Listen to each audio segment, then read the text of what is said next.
A 1.0101 gram sample of iron hydroxide was mixed with 20 milliliters of 2 molar hydrochloric acid and enough water added to make 200 milliliters of solution A. According to the reaction, we can see. And so the reaction starts at this point. It is ending here. After the reaction was complete, a 20 milliliter eloquent of solution A was taken and titrated with 14.56 milliliters of 0.1 molar potassium hydroxide. Now we want to find the value of N. So just to understand what is happening here, first we've mixed iron hydroxide with 20 milliliters of what? 2 molar hydrochloric acid. And then to that we've added water. Okay. So we mix them. Now immediately we mix them, the reaction is going to happen. So what you've mixed is the iron hydroxide with the hydrochloric acid. Immediately we mix them, the reaction is going to happen. And so product will be formed. Now one of these reactants is in excess. So the one which is in excess, the one which remains, 200, we are going to add now water to make a solution of what? 200 milliliters. This is to the one which remains in excess. Now from that one which remains in excess, we are only getting a, after adding water, we are only getting a portion. And so we have only gotten what? A 25 milliliters. Okay. And that's the one now we've titrated in the second reaction. So what is happening? For back titration, we must start with the second reaction and then go to the first. And so number of moles, if we go to the second reaction, we can see that potassium hydroxide reacts with hydrochloric acid, and these are in a mole ratio of 1:1. So that means number of moles of potassium hydroxide should be equal to the number of moles of what? Hydrochloric acid, because they are in a ratio of 1:1. And how do you find this? This is concentration times volume. The reason we are doing this is because we know the concentration of potassium hydroxide, which is 0.1 molar, which is the same as mole per liter. And then we multiply it by the volume of sodium hydroxide, which is 14.56 milliliters. Now convert that to liters by just multiplying by 10 to the power -3. And so that is going to give us 0.001456 moles. So these moles are the moles of hydrochloric acid or even potassium hydroxide. Now I've decided to use hydrochloric acid because it's the one which remained and also reacted in the second reaction. Okay. Now remember, at first, the volume of sodium hydroxide, I mean the volume of potassium hydrochloric acid was this. I don't know if I've said sodium hydroxide. What we are using is potassium hydroxide. So that was the initial volume of hydrochloric acid. Now after the reaction occurred, we added water. Okay, we added water in there. So at the start, this volume we can see, which is here. Remember, this is the one which was reacted with what? Potassium hydroxide. And so what volume did we react with potassium hydroxide? That is 25 milliliters. Alright. Now this 25 milliliters, we only got it from a portion of what? 200 milliliters. And so we need to find the number of moles of hydrochloric acid in that portion of 200 milliliters from where we got the 25 milliliters. And that is simply by multiplying 0.0101456 moles. So just multiply these moles present in 25 milliliters by, now we are going to say how many 25 milliliters are in 200 milliliters. And so what we are doing is multiplying by 200 milliliters over 25 milliliters. So we are finding how much of that. Okay.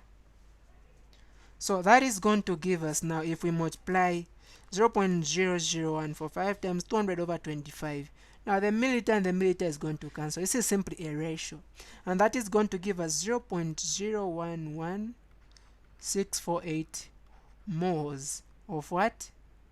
Hydrochloric acid in 200 milliliters. Okay.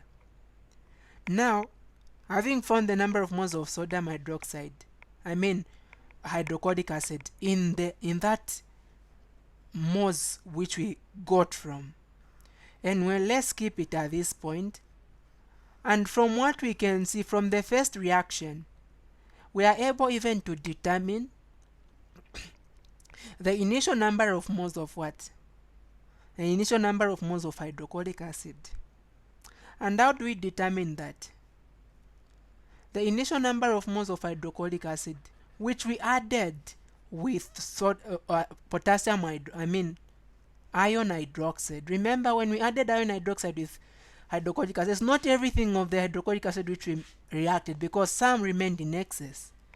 The number of moles of hydrochloric acid initial, the one we started with, is concentration times volume. The concentration we can see was 2 molar, which is mole per liter, and then multiply that by the volume, which is 20 milliliters, but convert it to liters by multiplying by 10 to the power negative 3. And so that is going to give us the initial number of moles as 0.04 moles of hydrochloric acid. Okay, so now that you found this, let me remove this portion. We are now going to go to the iron hydroxide. How do you find the number of moles of iron hydroxide? Number of moles of the iron hydroxide is given by mass over molar mass. The mass has been given as 1.0101. The molar mass we don't know, because we have got something that is missing. If we wanted to find, there's N there. Of course we can find that. We are going to go on with this, but at this point let's just keep it like this. So remember, this iron hydroxide is a limiting reagent, so the whole of it was used up when it reacted with hydrochloric acid. And so using this, we can be able to determine how many moles of hydrochloric acid reacted with it. Okay, and so we're going to say number of moles of iron hydroxide which reacted over, what is the coefficient? We are using a balanced reaction here, over 1 should be equal to the number of moles of hydrochloric acid which reacted over what? Over N, that's the number in front. Now the number of moles of iron hydroxide which reacted, we've already found here, is 1.0101 over molar mass. So what I've done is substituted at that point. Now this is over 1, and 1 doesn't really affect anything. And that should be equal to number of moles of hydrochloric acid over N. Now at this point I can cross multiply with N, so that I just remain with number of moles of hydrochloric acid. So number of moles of hydrochloric acid, this is what reacted in the first reaction, is equal to 1.0101 N over what? Over the molar mass. Okay. So if this is what reacted in the first reaction, this is how much we had at the start. That means if we do subtract these two, we are supposed to find the number of moles of sodium hydrochloric acid which were left to react now in the second reaction. Okay, so that is the idea for this question. And so we're going to say the number of moles of hydrochloric acid which will be in excess. Excess means those which are going to be left to react in the second reaction, equal to the number of moles of hydrochloric acid initially, and then minus the number of moles of what? Hydrochloric acid which reacted with what? Iron hydroxide. Now the number of moles of hydrochloric acid initially is 0.04. Those which reacted are here, 1.0101 N over molar mass. Now those which are in excess are the one which reacted in the second reaction. And remember, in the second reaction, those which did react are these, because the same moles which remained in this solution after the reaction occurred, there are some moles which remained, and those moles we added them up to, we added water to make 200 milliliters. And then after adding water, we only got a portion of what? 25 milliliters. And then that portion we reacted in the second reaction. And so the moles in 200 milliliters are actually the moles which were left to react even in the second reaction. Okay. So the excess moles, we are putting this one, the moles which are present in what? In 200 milliliters, which is 0.011648.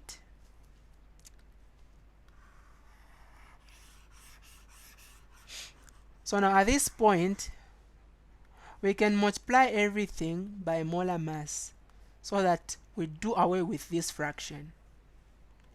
So molar mass times this number, it will be 0.011648 molar mass. Then 0.04 times molar mass, that will be 0.04 molar mass. And then minus, so this and this will cancel, so just remain with 1.0101 N. Now the molar mass we're talking about is the molar mass of the iron hydroxide. Iron hydroxide. Remember we said number of moles is mass, the mass of iron hydroxide over its molar mass, which we don't know. Now the molar mass is found by molar mass of oxygen plus hydrogen. The molar mass of oxygen is 15.9994. The molar mass of hydrogen is 1.008. So if we add those two, we are going to find 17.0074, and then we are multiplying by this N, okay, times N. And then now the molar mass of iron on our periodic table, that will give us 55.845. That means the molar mass of iron hydroxide is just to add these two. And so that means whenever we see molar mass, we are going to replace with the sum of those two values we found. So that will be 0.011648 and then multiplied by 55.845 plus 17.0074 N. And that should be equal to the molar mass, even the other side 0.04. Where there is molar mass, we are going to put also 55.845 plus, this is 17.0074 N, and then minus 1.0101 N. Okay, having done this, now we can just go on and multiply. So if we multiply this number by that one which is there, what we are going to get is, let me write it on top, that is going to give us 0.65048256, and then plus multiply this number by, now the other one, multiply this by this one, that is going to give 0.198102195 N, and this should be equal to multiply this by that, that is going to give 2.2338. Multiply this again by that, that is going to give 0.680296 N, and then minus 1.0101 N. Okay. Now having done this, we are going to take the like terms on the one side. So this one, which has N, this one with N, this one with N, we are all going to bring them on this side. This one without N, and then this one, we are going to take them over the other side. And so what we are going to have is going to be 0.198102195 N, and then this value will become negative 0.68029 N. Sorry, this is a 6, and then this one going that side becomes positive 1.0101 N, and that will be equal to this value, which is 2.2338. Then taking this value the other side becomes negative 0.6504 0.8256.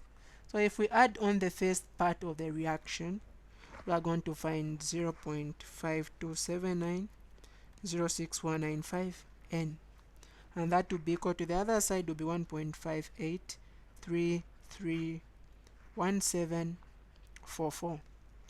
Now to remain with N, we'll divide by 0.527906195, even the other side by 0.827906195.